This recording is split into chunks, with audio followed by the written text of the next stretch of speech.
Some people have the knack of giving just the right gift.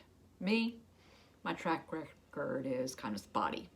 I especially had a hard time with gifts for my elderly in-laws and my grandmother. They had everything they needed and their needs were few. I suspect you may have the same difficulty in trying to select a gift for a loved one who lives with dementia. I certainly did. I had some successes, but what I remember most are my utter failures.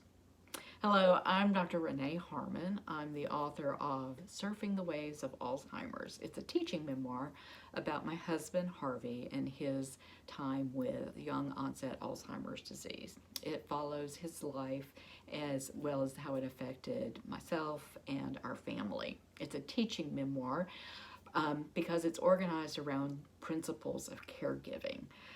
And what I'd like to do, I've been blogging and creating these videos about each of the chapters in my book, but what I want to do today is take a break from that and kind of concentrate on the holidays for the next several ones. So today we're talking about gift giving, and I've got some ideas for you. So be sure and check either the comments or the category below the arrow, the description of this video. I'm going to have some links in there for you.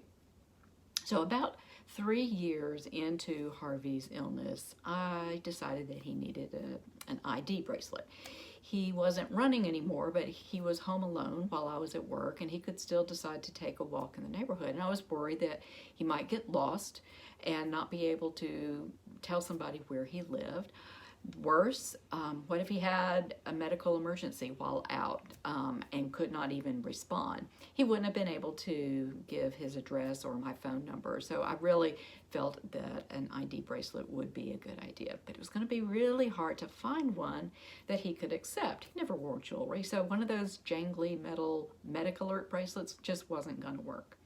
Eventually, I did find an ID bracelet that was marketed to athletes. It was a thick rubber band, like those Livestrong bands. It had a metal clip on it that you could personalize with 4 lines of text.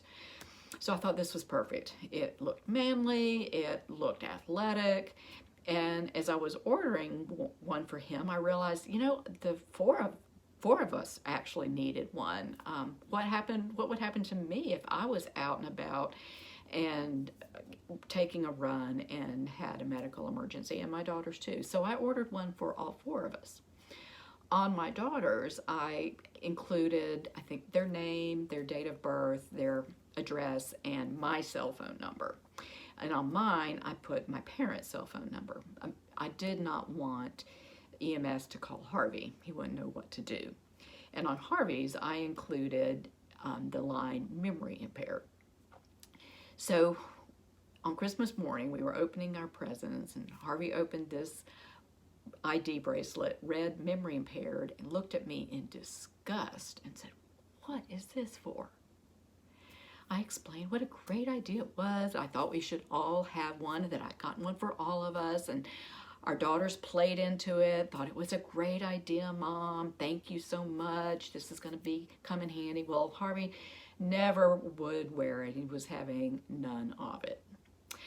Some of my better gift ideas for him were articles of clothing, especially if they were soft to the touch, and music from the 70s, his teenage years. As he progressed through the disease, eventually stuffed animals were nice, a soft blanket, and food treats that he really liked. I've got some other ideas for your loved one. So maybe a simple art and craft that was related to something they did in the past, maybe yarn and knitting needles, or a simple paint by number. They're not going to have to create a masterpiece, but you're giving them something that they can do and be proud of, a skill.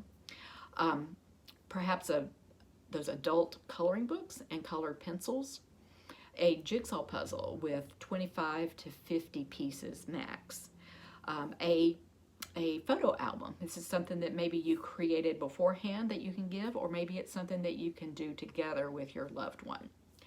A robotic pet makes a great gift for some people, or a baby doll.